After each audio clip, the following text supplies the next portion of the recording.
We are live on thehannibaltv.com with a very special interview today. We've got an esteemed guest, a returning guest, a man who is perhaps one of the preeminent authorities on Aleister Crowley. He's an author, a podcaster, highly successful podcaster, and a filmmaker, and a man who really hits many topics in the true crime and basically other genres. But we're here today to talk about one topic that he's done a tremendous amount of work on. Again, that's Aleister Crowley and his influence on modern culture, both popular and some other aspects of it. I'd like to welcome Mr. William Ramsey. Thank you for the interview. Thanks for inviting me. Good to be with you again, Jack. I guess it's a good starting point to reference how it appears in and especially in recent years, how Satanism as a concept seems to have gone very mainstream. And I'm thinking of that rather shocking performance at the Grammys in 2023 with that Sam Smith deal, which was, it basically looked like an occult ceremony. And a lot of people are going, even the uninitiated to the topic are going, what's going on here? And a lot of it can be traced to one Aleister Crowley and his writings and influence, which we'll lay out here for the viewers of the HannibalTV.com. But for those of us who only heard of Crowley through the Ozzy Osbourne song and don't have the background, can you lay out what his work was and who he was? Well, he was born Edward Crowley, so he was born in England at close to Stratford-on-Avon, where the Shakespeare supposedly was born. But he was born in 1875. He died in 1947, and he was born into kind of a Christian family. They were he thought very severe. They were called the Exclusive Brethren, which was a subset of the Plymouth Brethren, run by Darby, right? So dispensationalism or whatever. Anyway, he rebelled against that in his teens. He was the only child of a wealthy family in upper class, very class conscious UK. And he went to Cambridge, and he said he was really interested in three things: occultism, mountain climbing, and poetry. And he made the aim, he really set himself to become the greatest occultist of his age. And I think that that's really what sets him apart maybe from other occultists or other people, is that he had money. He didn't have a full-time job. His full-time job was writing. I would call him a literateur, like he wrote books, articles, everything. But because his family had money, he really never had a job. So he really created kind of his new religion that he called Thelema. It's based on, well, it's a Greek word for will, right? So human will. And really went through all kinds of different orders. He said he had so many badges and insignias that it would bury an elephant. So he was very well connected, at least within the upper classes, and influenced many people. So many people who are interested. I would say there isn't anybody who's influential in the occult who hasn't gone through a Crowley phase, meaning they've read his stuff, they've read his biographies, they've tried to figure out what he said, either absorbed it or rejected it, but they've almost all gone through it. And so that kind of like my interest in showing his effect on modern culture that I wasn't aware of growing up. I didn't know. I heard Mr. Crowley by Ozzy Osbourne. I had no idea what he's talking about. So, or who he was referencing. I always thought that Crowley, they always use this word dabbler. Crowley was not a dabbler. He spent his whole life all the way to the end in the occult. And his name was Perder Abo. That was his magical name, meaning I will endure to the end. And I think he did. I think he kind of achieved that. He wanted to create his religion worldwide. He wanted to create a new aeonic. So he wanted aeonic change, which is like 1,000-year reign. Very similar to Hitler, actually. And I think Hitler and Crowley both failed. But they had very ambitious aims. And so anyway, so my book, Children of the Beast, was an attempt to distill and encapsulate all the influences of Crowley in politics. There's much more influence on politics than people might think, but certainly in music and culture as well. So that was kind of Children of the Beast. That was my third book. I published it in 2014. Yeah, and I read in Prophet of Evil, another one of your works, that it really can't be understated. Some who have a cursory knowledge of Crowley are aware of the Book of the Law, but can you speak to just how prolific a writer he was? Yeah, I mean, I don't think anybody, even his admirers, have not put together all the volumes of his writing in one place. So he was kind of almost like an automatic writer, if not an automatic writer. He never edited or went back to any of his stuff. He was really at first blush, he put it out. But I think he had a total of, like, as far as magical books, 5 or 10, but also a lot of fiction. He wrote fiction books and a lot of cult books, so like missives, or what you would call like Liber 1, 2, 3, 11, and things like that, to kind of systematize his religion. And so he just like even his like autobiography that he called Confessions, which he wrote when he was 45, so he still had a lot of life left. It's like 400 or 500 pages. So he wrote a lot. That's why I use the term literature, which is a French term, but it just means he was just writing constantly, staying up late. Very egocentric. So he didn't have he had children. He never kind of paid any attention to him. So he didn't have a normal family life. He's also hard to trace because he's always moving. But even when he was traveling, he was writing and putting things together and doing ritual magic and stuff like that. So, but yeah, no, he was an incredible. The volume of his writing. Somebody made a comment of Crowley was that he was an occultist with the work ethic of a Protestant, which I think is kind of telling. Like he almost had this kind of like sterile kind of life where he was writing all the time. It's really incredible. Now, I know his belief system, if you will, his religion, so to speak, was based in sorcery of a self-styled nature. But for those who are neophytes to the topic, could you distill in some fashion what the cornerstones of his belief system was, thinking of building on the do as thou wilt principle? Yeah, that's a really good question. I think that he was kind of an aggregator of all these ideas. So he was interested in Blavatsky. Like at the late 19th century, when he was born, there was this rise of occultism, but also Eastern mysticism. So he was interested in bringing the East to the West, which Blavatsky was as well, and also ceremonial magic. So he got involved in this group called the Golden Dawn. There were other famous people involved in that, like you might know W.B. Yeats, a famous poet, and other actors at that time. And I think maybe Conan Doyle, who wrote Sherlock Holmes, was kind of affiliated.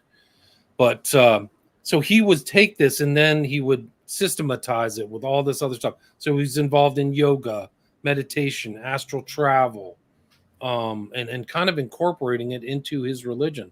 So he was kind of like a turn of the century cult leader. But I think the fundamental thing, like you mentioned, this Book of the Law that happened to him in Egypt in 1904, that became the centerpiece of his religion.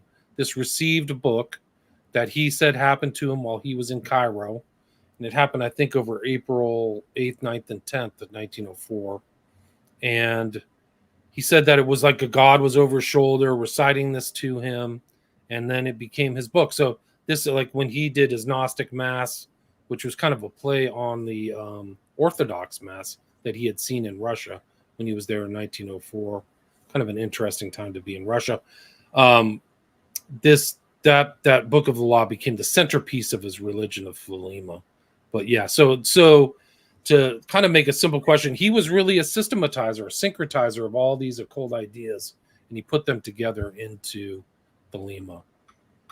And is it correct that he had great animosity for Christianity for some reason, and a basic tenet of all his belief systems or instructions, what have you, was the inversion of Christian concepts? There's no question about it. I mean, he had like a ritual. I included it in Prophet of Evil, the cross of a frog, where he redoes the kind of crucifixion of Christ as a frog, and you literally like tear it apart and blaspheme it. I mean, that's just one of many anti-Christian things he had. He had something called The World's Tragedy, which was this play that he had where he blasphemes Christ and then becomes the world's savior himself, Crowley, as the central character. And the world's tragedy is the birth of Jesus Christ. So like, this is like the ultimate blasphemy. So, and with, I mean, you can't even, some of the blasphemy within that book shouldn't be repeated. So I think that he took power in transgression. I think that's fair. But yeah, the anti-Christian sentiment is redolent through his outlook and everything, even to the end. So I think that his, like, when he said, like, you're looking at, he told somebody, this guy Clifford Bax in Europe, you're looking at the sunset of Christianity, and in 60 years you will see Crowleyanity. So he was going to invert the entire. That was his goal, a very ambitious goal, was to replace Christianity with his ideas. And didn't he fancy himself as the wannabe, CEO of Satan, so to speak? And he had such grandiose ideas, not only in terms of spreading his religion, but his own pomposity in that equation. I don't think there's any doubt that he played this role as the kind of world teacher. There was a sequence when this guy from the Theosophical Society anointed this young man, an elite, well, I guess you'd call him a Brahmin from India. His name was Jiddu Krishnamurti, and made him the world teacher, kind of like their Messiah or something like that, or the Maitreya, right? And Crowley got jealous and said, no, he's not the world teacher, I'm the world teacher. And he sent out all these like nice missives contesting this event because he wanted to be in that position. And when he started reading the occult, he wrote in some, I can't remember where it was, but he said, I didn't just want to meet Satan, I wanted to become his chief of staff. So he had this kind of ambition to really be, this kind of apostle almost of evil. In a lot of ways, he was succeeded. And he was recognized by these other occult groups. The OTO came to visit him in England. They claimed he was stealing their stuff, but they kind of came down the same lines together and had same kind of insights, I guess, into occultism. And when those heads died, they made Crowley the head of the OTO, a German order, and made him the head, I think, in 1925. And then he rewrote all their stuffs and integrated his ideas and Thelemic ideas all the way into the German OTO, and ended up being in Germany during the Weimar Republic, which is a whole nother story of Crowley. But being in this kind of debauched environment probably suited Crowley very well right as Hitler came to power. He was very successful kind of off the bat with amassing followers. And before we talk about the modern followers, can you discuss how he was able to do that and how he treated them, I guess, up until the breaking point where he got kicked out of several countries? Right. He was kicked out of Italy by Mussolini, by order of Mussolini, believe it or not. France for spying. I think he had to leave Germany under things. And he left the U.S. on his own kind of terms, but he would always return to England. He was always allowed back into the U.K., which I think is very telling as his position as an influence agent and intelligence asset. But he always was trying to get followers, and he thought of himself as a priest to the princess. So he was very class conscious, a snob. He thought he would use like the N-word towards Italians, like really vicious racism, which it really isn't that rare for that time, I guess. But still, he would always be trying to get bored women and men in rich places to become his followers. And he did accrue certain people. And there was something about him that seemed to be magnetic. So he'd always have kind of hapless people, and a lot of women he would anoint them into, he was the beast and they would become the Scarlet Woman. So he took that from the Book of Revelation. And I think he had like 11 or 12 Scarlet Women who he did horrible things to, literally branded them on the chest like a cow with the sign of the mark of the beast, he called it, which is kind of moon symbols and sun symbols. And then also kind of hapless people who surrounded him and came and gone. Some became long-term friends. Some killed themselves. Some went insane. One of his wives, Kelly, literally drank herself into a sanitarium. So he really didn't. He was very nasty to and he would leave his like loyal people in a nanosecond because he said it was about his will. So like he'd have people who suffered along with him, and he got rid of one of his wild girl, Scarlet Beast, and she literally became a prostitute in Paris to survive. So very ugly interpersonal relations with other people and his followers. But he had a lot of followers through a lot of things because he offered them a lot of things, knowledge and licentiousness and kind of what he thought was a self-actualization away from the Christian tradition. And illusory power, given that not many of them ended up in very good condition.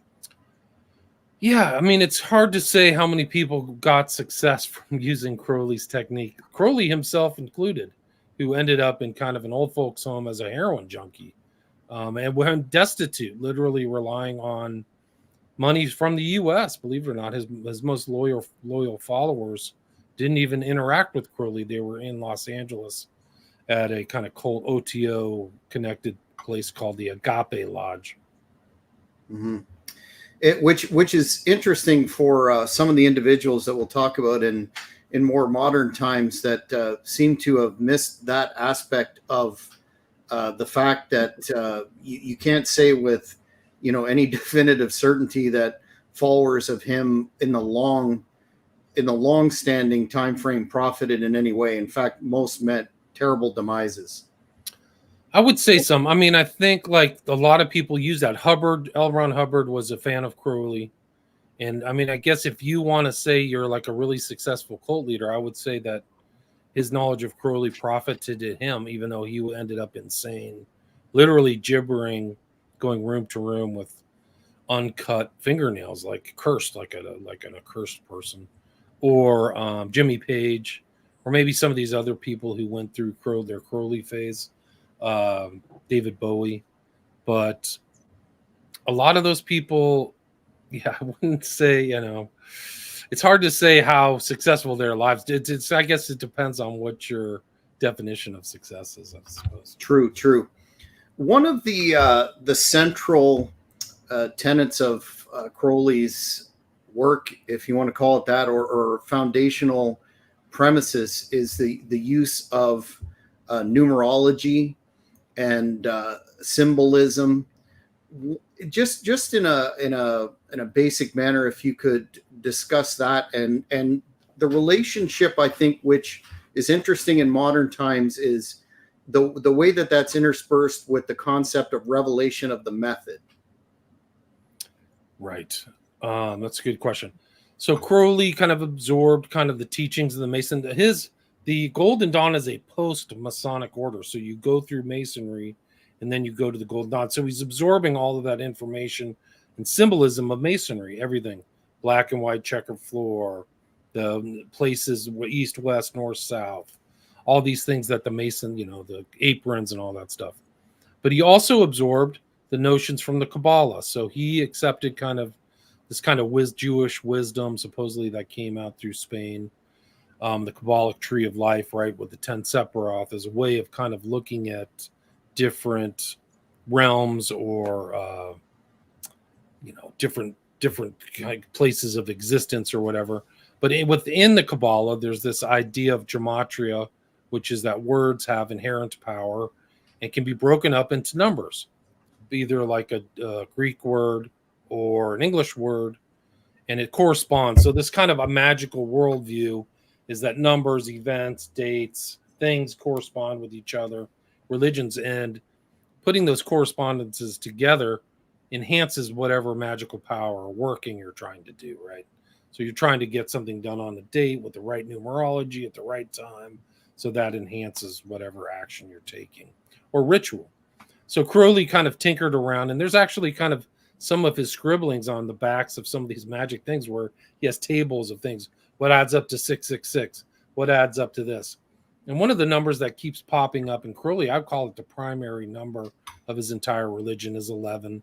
And it goes back through the Golden Dawn as kind of a number that is a sinister number. It's even in this work by one of the founders of the Golden Dawn. But it also symbolizes, it's a very potent kind of magical number because it encapsulates the concepts of the hexagram and the pentagram, the macrocosm and the microcosm. So the magician has the microcosm and the macrocosm coming together, right? You're supposed to be kind of the center of the universe. So the 11 symbolizes that, amongst other things. And it was actually mentioned in the Book of the Law. So you see that number 11 is his primary number in his religion of Thelema. And also, it's just a potent magical number. What he also found out in his kind of gematria breakdowns is that two of his favorite words, Thelema, which I mentioned earlier, he named his religion after, and then agape, which means love in Greek, both add up in gematria to 93. So 93 kind of became kind of a shorthand for Thelema and agape. And one of his kind of axioms was love under law, love under will, right? So it was kind of like you can love, but you get your own will, and you can follow the law. It's under love is under the law. So the Book of the Law. Anyway, so then he would shorthand that 93. So now that's a very specific to Crowley numerological number. There's absolutely no question about it. And so then also 77 pops up as kind of like there's the 77 names of the devil, but also it kind of is a feminine number.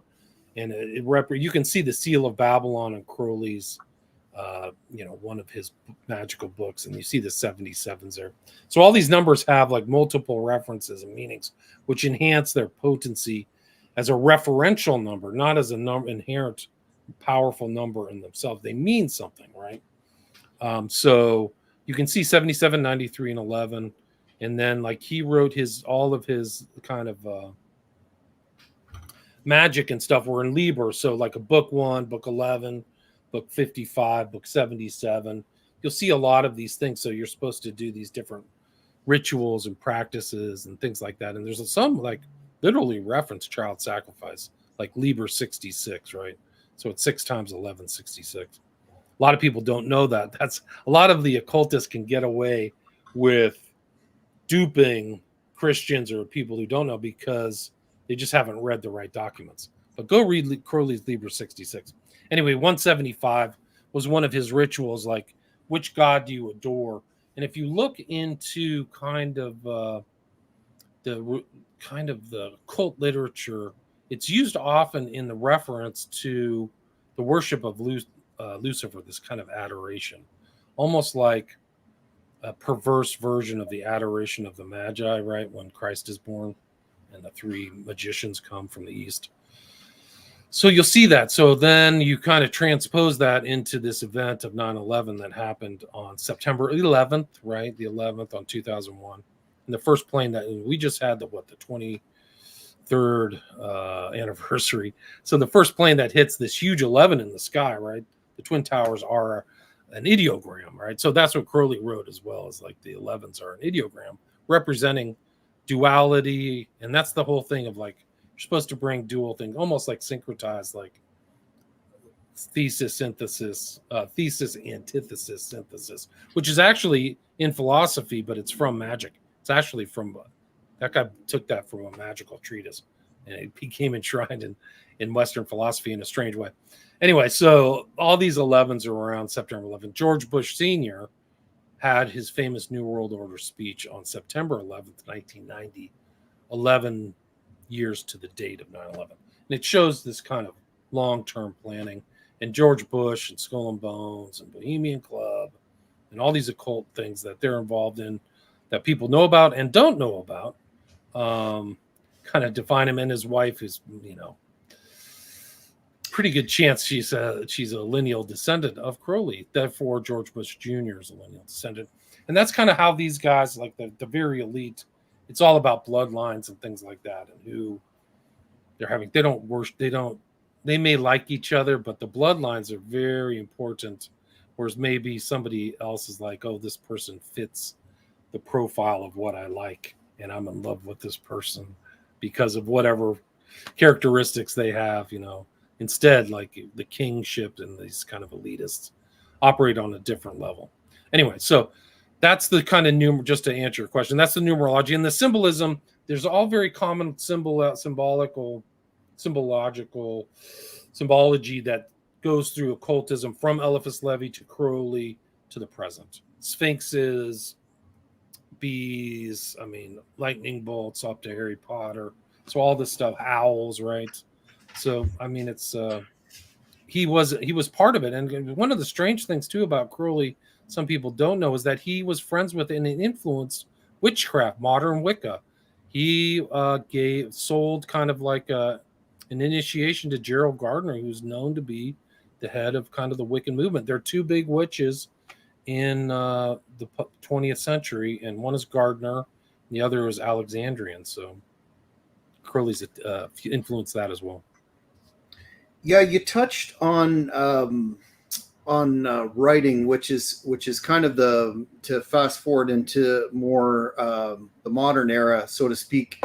You mentioned J.K. Rowling, but also Anton LaVey, and you mentioned L. Ron Hubbard, and how he is integrated into those mainstream, if you will. Not that the Church of Satan was incredibly mainstream, but his influence on modern writing. Can you expand upon that just a tad? Well, a lot of these, like I said earlier, a lot of these guys go back through a Crowley phase. And at the time of the Church of Satan, Anton LaVey was in San Francisco, and one of Crowley's kind of close followers, who claimed to be his heir, kind of like his name was McMurtry, lived in Oakland. So you can read these stories about LaVey meeting these guys who knew Crowley. And LaVey, he took some stuff from the kind of satanic tradition and integrated, like the Satanic Bible has the 77 names of Satan at the back of it.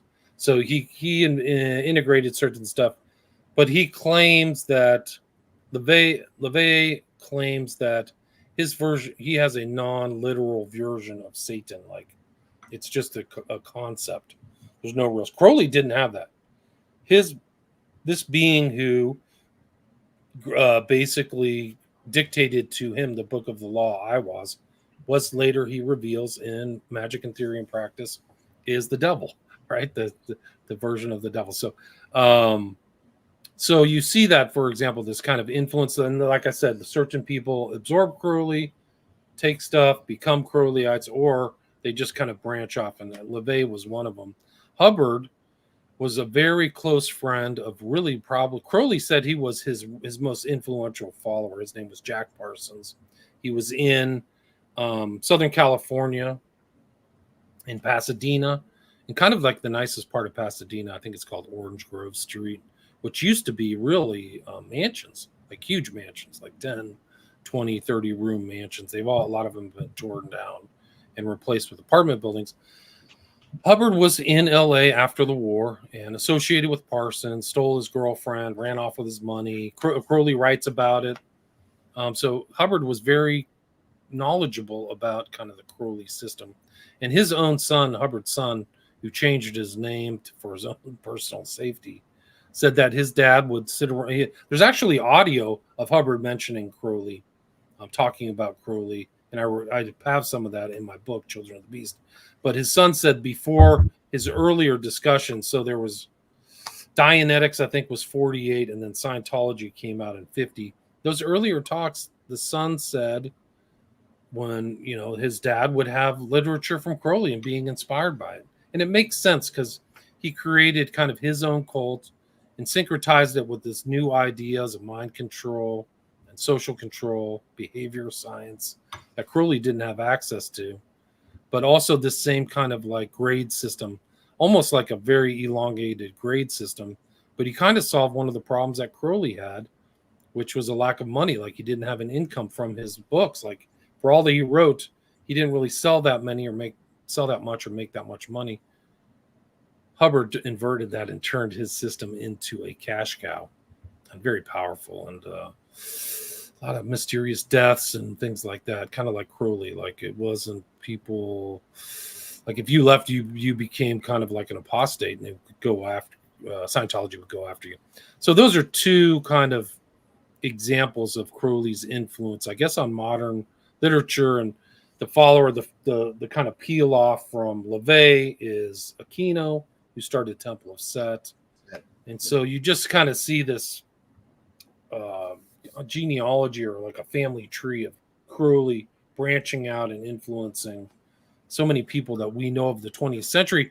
But a lot of times the connections aren't made in the conversation with those individuals like LaVey. Like you don't, and then LaVey's followers, like he had followers who were literal serial killers or people associated with him. One is Richard Ramirez, and another guy's name I think was Corman or Corso or something, a lesser known serial killer. And there's pictures of LaVey with Marilyn Manson.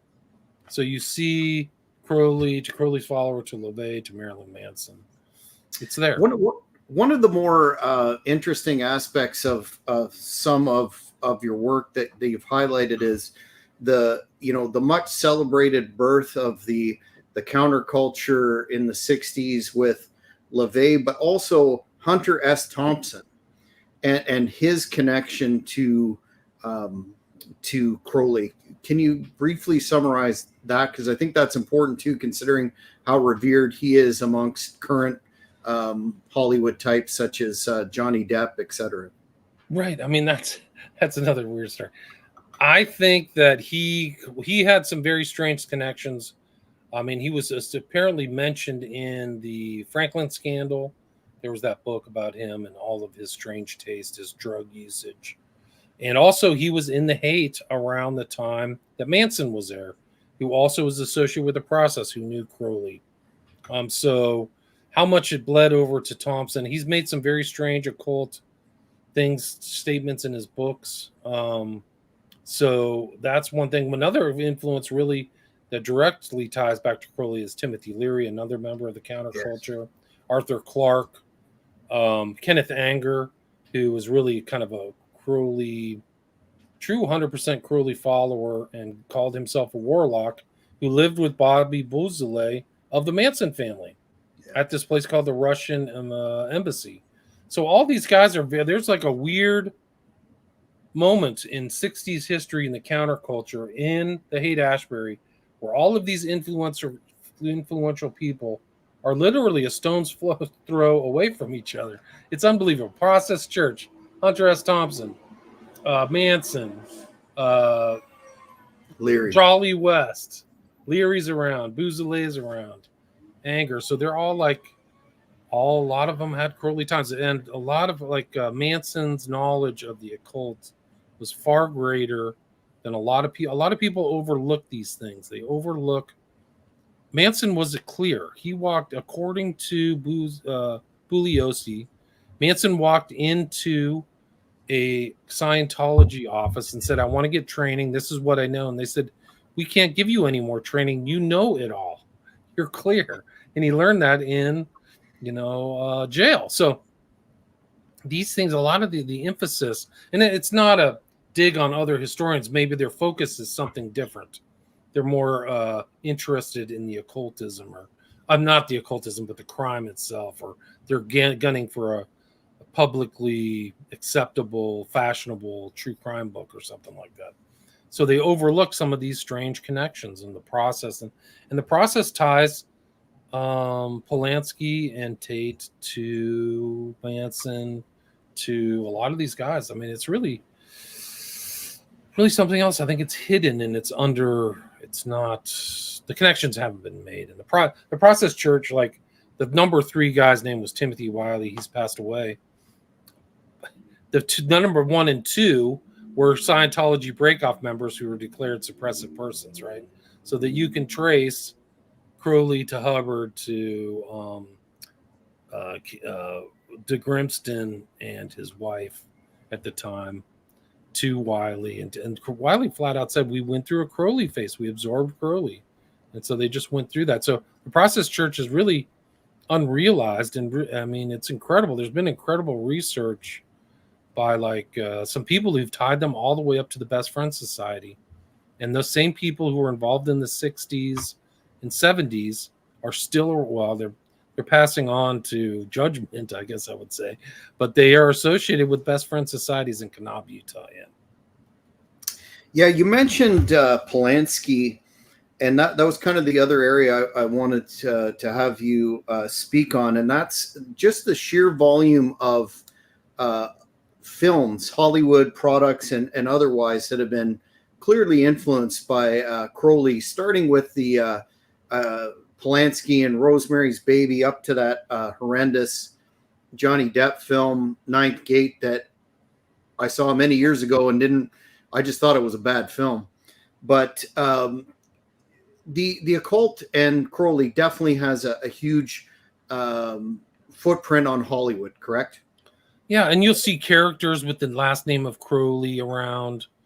There's modern kind of Neil Gaiman is the one guy who wrote a show. One of the characters' name is Crowley, so it's not just Ozzy Osbourne with Mr. Crowley, but there's references in weird sitcoms too. But the Ninth Gate, at the very end of the Ninth Gate, they redo Crowley's marriage of the Scarlet Woman and the Beast, and Depp is the Beast in 1999, and that was when that movie came out. And it's has a very deep understanding of Luciferianism and occultism. And you want to talk about symbology, you can just watch all those, you can see all of those little, I think there's 9 lithographs or whatever. They're just full of occultism, murder the sympathetic, the chessboard, the key, the scroll key. It's all there. So it shows, I think, Depp and Polanski's deeper knowledge. If you look at, I just did an analysis of Chinatown, like incredible stuff, like really incredible deep stuff that he knew, and Rosemary's Baby for sure. Like a lot of stuff that you wouldn't see it if you watch that movie again. There's probably some spoilers, but it shows the depth of knowledge Polanski either had or somebody gave to him. Very deep occult knowledge, not a dabbler or superficial in any way, shape, or form. But Crowley is even bled into rap. There's actually a rapper called Ab Soul who loves Crowley. I guess he overlooks Crowley's really vicious racism because, but he has, I think, "Do What Thou Wilt" on his back or something like that. Like he has that tattooed on his back. So, and a lot of magical inspired lyrics, which is interesting because I did a show. Well, and then we can go to the West Memphis 3, which is heavily involved specifically by Crowley. And that guy's a friend of Johnny Depp. So you see all these connections like that. And apparently I've influenced rap in Memphis. There's like a subset of Memphis rap that have taken kind of my talks about the West Memphis 3 because they're right over the river and integrated into this kind of, some of these rap are very regional. So it's been integrated into that regional rap. I guess they're, somewhat interested in the occultism of the West Memphis 3 murders, which happened in 1993. Yeah, it's kind of a head scratcher when you see. I guess you need to know what you're looking for that revelation of the method aspect of things. But sorry if I interrupt. I don't think I answered your question as well as I should have. The revelation of the method. So the revelation of these methods are revealed, and I do think a lot of these occult films, like you said, they are kind of there's information for the insiders and for what the Masons or the occultists would call the profane. So the profane will only see one thing and be totally mystified and confused. Whereas if you've been initiated, you're like, okay, I'm getting the message, exactly what you're seeing. So the revelation of the method may not be as exact, like they're showing it to you in an overt way, but they may be showing it to you with so much occult knowledge that you can't comprehend it unless you have some kind of initiation. And that's exactly what Albert Pike said and all these other guys. Like the public will not have the internal people's interpretation of these events. So you could see 9/11, for example, the event 9/11 on September 11th, but to the profane like me, I didn't understand the occult aspects of it. I had to learn it myself. I actually was duped by 9/11. It took me till about 2004 to go, hold on, this whole story's, it's not adding up. Something's wrong. And then I figured it out through Crowley and occultism. It all made sense. But imagine if you're an occultist and watch 9/11, you would have seen all of these triggers. You'd have gone, I know exactly what's going on, right?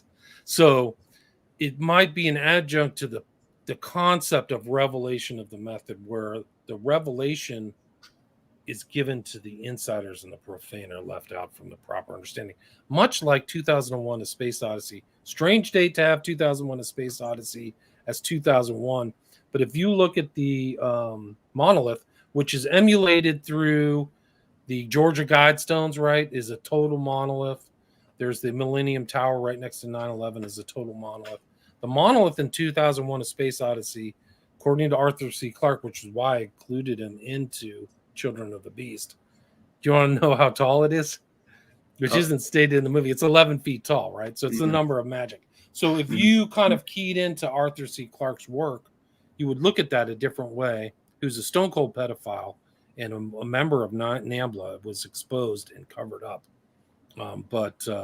which is a whole nother story. But there is this kind of like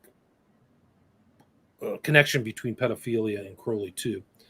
But I think that's what like these guys were doing with adding to the mystery of the 2001: A Space Odyssey, almost like the events of 2001 9/11, right? So there's mystery back there.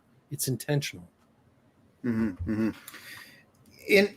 In terms of music, not only rap, but I talked about Sam Smith, and you mentioned Marilyn Manson, and dating back to the Beatles on the Sgt. Pepper album, who had Crowley's face on there. It seems to be so pervasive. It's interesting how he's almost a romanticized figure now amongst a lot of celebrities, and you mentioned Johnny Depp and Eccles and the West Memphis Three. Do you understand the appeal of Crowley's philosophy with such celebrities, and is it hard to understand why there isn't more of a negative? I know the Grammy Awards in 2003, there was quite a mainstream backlash, but do you understand why this is accepted, so to speak? I think Crowley's version of freedom is what attracts these people, and also that he gives people an opportunity to like get energy and fame and indulge their kind of egocentrism. So I think that that's what the attraction. And apparently, like a lot of the techniques and stuff that he talks about are all through Hollywood, and the kind of almost like initiatory system. So like if you're initiated, you're okay, but if you're not going to ever go up the scales, really. So, and it'll be an invisible ceiling. So you talk about the glass ceiling with like women, or if you're African American or something. But if you're not an occultist, that's kind of a glass ceiling too. But I think that the attraction, so that's the attraction of the musician and all these other guys, is you can be self-indulgent. So it's sexual promiscuity and drug use as a kind of aim to enhance creativity. That's Crowley, right? Or goes through Crowley. And Crowley experimented with a lot of drugs. Like he was involved in peyote use and everything really. And so you can kind of see that move from Crowley to the Beatles and the LSD, the promotion of LSD. Like their character changed. The character of the Beatles clearly changed almost on a dime from 1966 something to Sgt. Pepper's. But they made a lot of, I include these in the Children of the Beast, but they made a lot of omissions. Whatever Paul McCartney or Fall McCartney said, we were using magic. This was like magic. And in one of Lennon's last recorded interviews, I think it was on Playboy or on a recorded thing with his witch wife. His wife literally had an album saying, "I'm a witch." He said, really, to sum up the Beatles was do what you want, right? So it's Crowley's "do what thou wilt shall be the whole of the law," an 11-syllable, 11-word phrase, right? So he systematized all these ideas. And you can see that go up to this new Beatles who really lived out the kind of Crowley ethos. Sex, drugs, a different kind of culture. Go listen to their earlier albums. They're like nice. They have religious, like Christian kind of themes. Hey Jude, or I think one of those is like they're just nice, sweet love songs, and then something turned into a darker, druggy, cryptic kind of words. And there's an open question about whether they actually wrote all their songs too, which is actually kind of telling. So they're much more of a cultural creation, and there's a lot of strange people around them. Like there's pictures of them with Jimmy Savile, who's the Stone Cold Witch. Yeah. And probably the highest initiate. I mean, literally, and a necrophiliac. I think he's a proven necrophiliac, which takes you to, another level of evil that a lot of people can't comprehend the levels of evil these guys are involved in, but they are like Crowley and Savile are involved in levels of evil that the average person couldn't even comprehend. They can't comprehend it. I noticed that for those that are raising alarm in the media of these darker occult influences becoming mainstream, there's others that are saying, well, this is just an updated version from the quote unquote satanic panic of the 80s with the backward masking, the Judas Priest, the Ozzy, all that, and dismissing it as having a negative influence on society for reasons, I guess it boils down to profitability, because a lot of the folks that we've mentioned, the artists that we've mentioned, authors, filmmakers, make a lot of money. So how would you respond to those critics, of which you've done a lot of important work in this area and certainly have your critics as well? But how would you respond to those that say, this is just another version of unfounded satanic panic as a dismissive term? Right. Like it's a loaded term, like saying conspiracy theorist. This book, like Children of the Beast, has 800 footnotes. Like it's rigorously footnoted. So there's clearly a tie. In the law, they talk about mens rea. You have an evil mind, you commit a deed. You don't usually, you call it negligent homicide because you didn't plan on it, right? Like I'm just going to go out on my boat and then something happened and somebody died. Well, you didn't. But then the satanic mind is like you're thinking evil thoughts and then you do them. So the intent has to be there. And sometimes the satanic view is it's a totally selfish view. Not looking out for other people. So a lot of these people get these ideas to kill and stuff from Satanism. So I think that the notion, the word satanic panic is obviously a loaded term.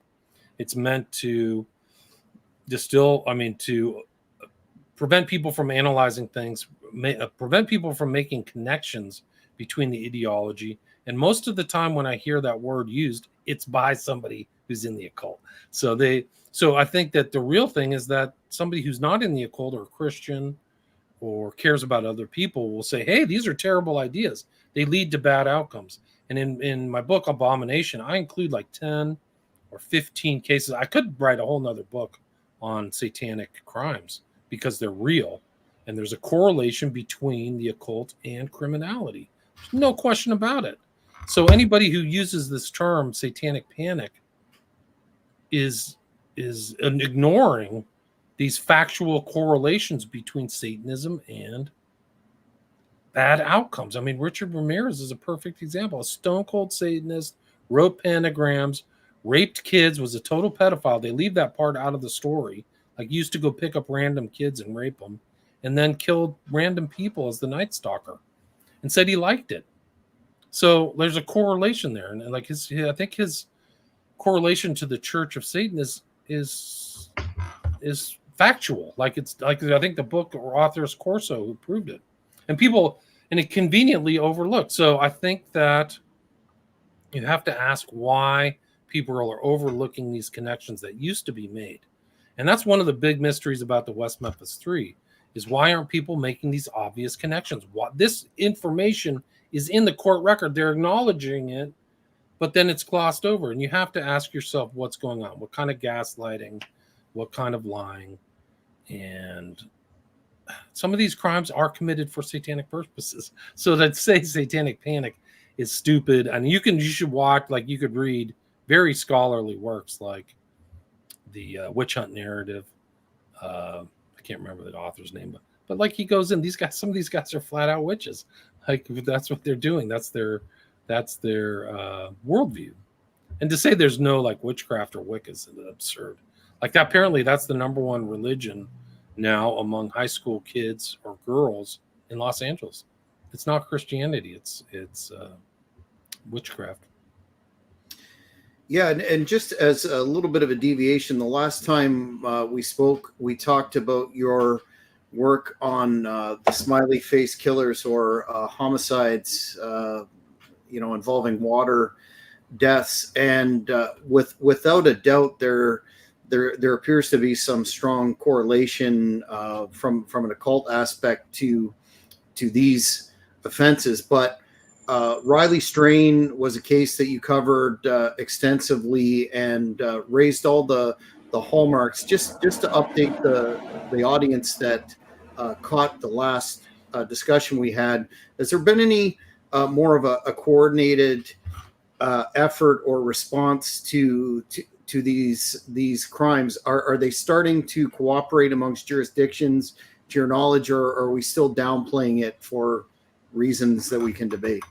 It's a good question. I think that the authorities are downplaying it and covering it up in most of these cities, Nashville, Boston, and Austin.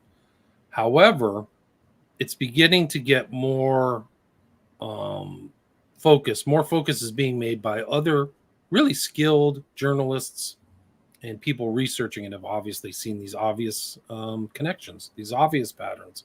And there's been guys who've been there's a really good documentary too, actually, about, and by very, like, a guy with like 7 million subscribers. Like, his reach is incredible. I wish I had 7,000 subscribers, but this guy had 7 million subscribers, went to Austin and interviewed the families. I don't know what his tally is of how many people have watched it, but that's one example. I think he had it wasn't. Is that Tyler Oliveira? Yes, speaking of? yes. Yeah. Thank you. I saw that. I was trying to remember that. There's another one. Another guy from Austin did a really good documentary. Also spoke to the families. Was in Austin, and he had something like, last time I checked, 500,000 views in a month. So like these, there's definitely an interest, and I think it's a reflection of the public finally recognizing something. I don't think they see the biggest picture. They just see little kind of snapshots from the urban areas, but they don't see that it's happening all over the place, all over the world, really. But like, some people see the Chicago cases, the Austin cases. I mean, Texas was a real strange one this last couple of years because there were almost no cases in Texas. When I started studying this, it was all Pacific Northwest, Boston, New York, maybe a few in Chicago. There was definitely some in San Francisco. There was some that popped up in Portland. And then all of a sudden, Texas had like 20 cases. Like, it's incredible in the last 2 years. And it's strange because it kind of correlates with the kind of movement of population into Texas from outside of Texas, right? So like Austin, only within the last 10 years has become kind of a go-to urban zone for like Californians fleeing California. So maybe Texas brought in some culture of an international flavor that isn't good, you know.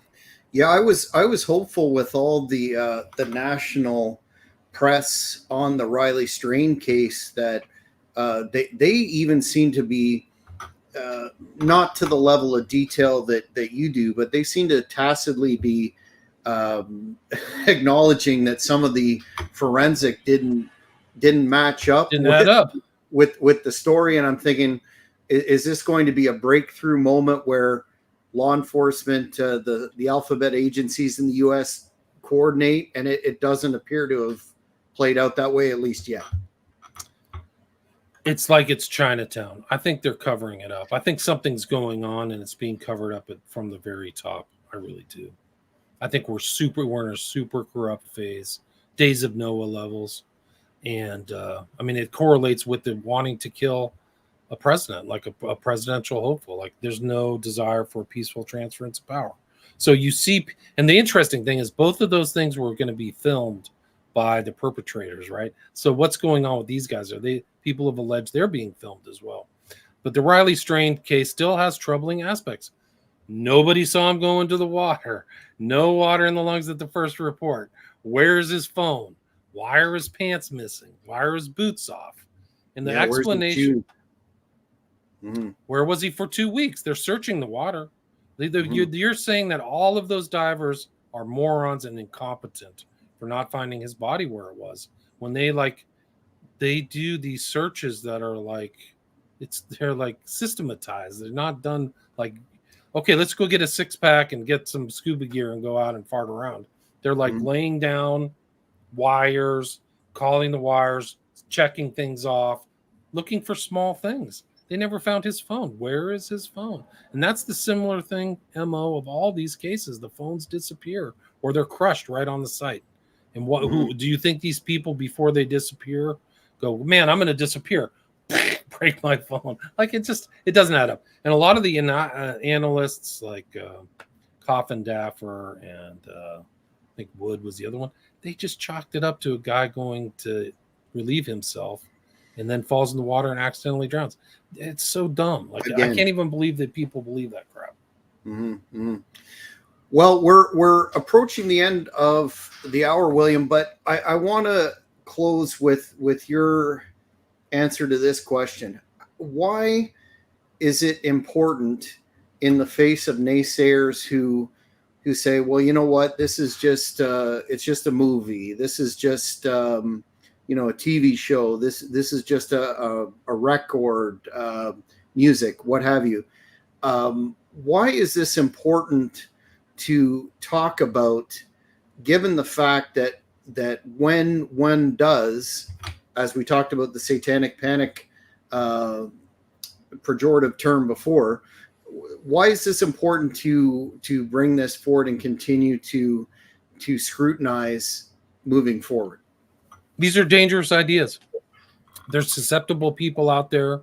There's some people who may not go to church or don't understand the Gospels, and they may be drawn into this. And there's just stories, so many stories of young people getting caught up, and then they become subject to these negative influences. Just like everything Crowley really touched turned to rot and corruption, if not outright death. So these are the ideas that aren't good. So, you want to be exposed to things that are good and productive and things like that. So I think that it's important because people get caught up. And I mean, I just watched another, I just keep watching some of these other documentaries with these poor people get caught up and their lives are ruined. They go to jail for the rest of their life. So the Satanic Panic isn't a panic. It's actually a reasonable, measured analysis of events and ideas or ideologies that influence events with horrible outcomes. So it's not a panic, it's a concern. It should be called satanic concern or satanic awareness. Like, these end up bad. This isn't going out to play pickleball or, going for a swim at the beach or something. This is like doing dark stuff with dark influences. So that's kind of one of the reasons why I wrote this book. A lot of these books that I wrote, believe it or not, are things that I didn't know about. So I wasn't aware of them. Like, I wouldn't have thought Crowley was that influential. When I wrote Children of the Beast, I had no idea the breadth of his influence and how much of that culture influenced me. And I don't think in a good way. Like, I shouldn't have wasted my time listening to Ozzy Osbourne or Crowley or whatever. So I think it's important to know. And I think that the right way is, I think that we're really in a time of kind of occult influences by our political leaders upon us. And it's subtle, it's not overt, it's really Luciferianism. So you're really kind of in a religious war setting. And the left really is the kind, I don't like to ramp it up, but the culture of the left is Luciferian and antagonistic to God's will. So I'm like a full-on straight and narrow, try to be straight and narrow. I'm not perfect, but I believe in Jesus Christ. I believe in the Gospels, and I believe people should follow that. God is making those rules for you, not for his benefit, but for you, right? So that's the whole idea, is so you can have a long, happy, fruitful life. And so that's what these are ideas that are against that. And these are negative spiritual influences too. Like, there's the spiritual world, and you don't want to be influenced by these evil kind of things either. So I think that that's kind of the purpose of the book. Like, I start off Children of the Beast with like 3 Bible quotes, so like, I'm not trying to, people have called me a Satanist. I'm like, you're out of your mind. Like, I'm against all this stuff. That's why I expose it. So, I've been called everything on earth, but that is like not my intent. My intent is like almost biblical. From you have to know the works, of the devil and be away from them. I forgot what that quote is, but it's just like Ephesians 6:12, right? So, and that's the writ large on our whole culture in a lot of ways. So a lot of these people who got caught up in these cults, their lives are ruined. Bouzoulet went to jail for the rest of his life. Manson died in jail. All these people died who were involved around there. The girls are still in jail. Like forgot what her name is. Yeah. Krenwinkel, I think, was the one who testified and got out. But these other ones, their like lives are ruined, right? They're getting caught up in all this occult stuff. So be careful. Yeah, that's very salient advice. I've already mentioned your podcast, William Ramsey Investigates, available on all platforms. My go-to podcast, enjoying all of your back catalog that you're putting out there again. But what do you have on the go now? Do you have any documentary projects, books, and where can the folks find you? Yeah, I'm still busy. I'm working on some books right now. I got to get them done. So once they're published, I'll let people know. I'm still, like I said, a lot of my old catalog. I have over 1,200 episodes, so those are going out. And I think they still kind of withstand the test of time, so to speak. That's William Ramsey Investigates. My website's the same. You can get signed copies of my books there. You can buy my books on Amazon. I seem to be posting a lot. I'm not censored on X or Twitter, so I kind of feel like that's like the old internet where they're not nanny stating you. Or, I mean, this whole thing about misinformation really is to shut down antagonistic ideas and have a totalistic, tyrannical state. Really is really what it's going on. It's a form of tyranny, and so I'm a free speech absolutist, and give me liberty or give me death. Really, I mean, we're at that point. Or I'm at that point, I guess. Maybe everybody else isn't. Maybe people can tolerate all that.